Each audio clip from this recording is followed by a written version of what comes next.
Hi అండి, welcome to Godavari recipes.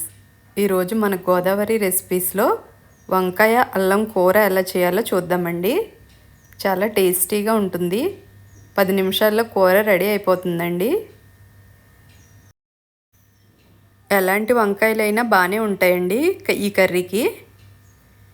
వంకాయలు 1/2 kilo తీసుకోండి, అల్లం ముక్క తీసుకోండి, పచ్చిమిర్చి కట్ చేసి పక్కన పెట్టుకోండి. వంకాయలు నిలువుగా కట్ చేసుకోండి. 4 ముక్కల కింద కట్ చేసుకుని వాటర్లో ఉంచి పక్కన పెట్టండి. పొయ్యి మీద గిన్నె పెట్టుకోండి. వాటర్ బాయిల్ చేయాలండి.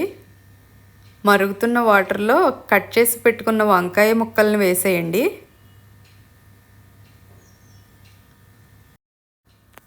అందులో కొంచెం ఉప్పు, కొంచెం పసుపు వేయండి. వేసి మరగనివ్వండి. 5 నిమిషాలు ఉడకనివ్వాలండి ముక్కల్ని. కరెక్ట్గా 5 మినిట్స్ ఉడికితే సరిపోతాయి. కలర్ చేంజ్ అయ్యి ఉడికినట్టు తెలుస్తుంది మనకి. అదిగోండి అలా రావాలండి. తర్వాత స్టైనర్లో వడకట్టేసుకోండి వాటర్ అంతా. వడకట్టుకుని ముక్కల్ని పక్కన పెట్టుకోండి. అల్లం ముక్క పక్కన పెట్టుకున్నాం కదండి, దాన్ని మెత్తగా దంచుకోండి. దంచి పక్కన పెట్టండి.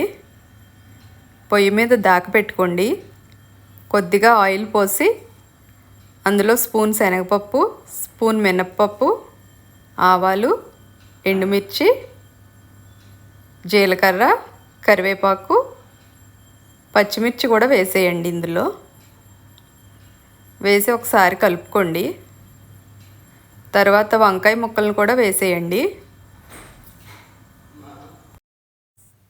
వేసి కలుపుకోండి. ఒకసారి అన్నీ కలిసేటట్టు కలపండి.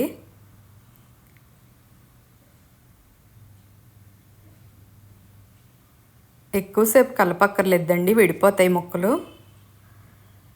సరిపడా ఉప్పు, పసుపు కూడా వేయండి. ముక్కలకి సరిపడా ఉప్పు, కొద్దిగా పసుపు, ఇందాక దంచి పెట్టుకున్న అల్లం పేస్ట్ ఉంది కదండి, అది కూడా వేసేయండి. వేసి జాగ్రత్తగా కలపండి. మెత్తగా చేయకండి.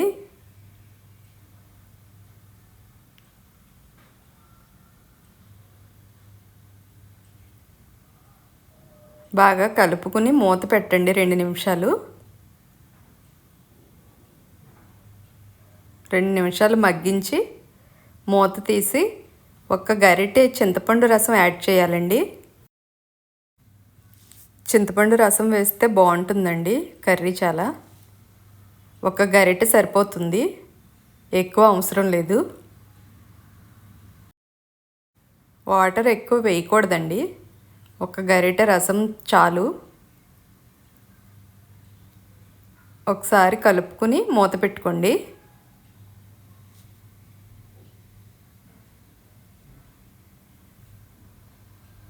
మూత పెట్టి 2 నిమిషాలు ఉంచండి. ఆ వాటర్ అంతా అయిపోయే వరకు ఉంచండి.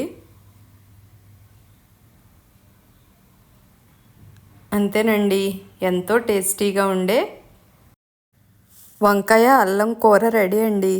ఈ వీడియో మీకు నచ్చినట్లయితే లైక్ చేసి సబ్స్క్రైబ్ చేయండి. నెక్స్ట్ వీడియోలో మళ్ళీ కలుద్దాం. బాయ్ అండి.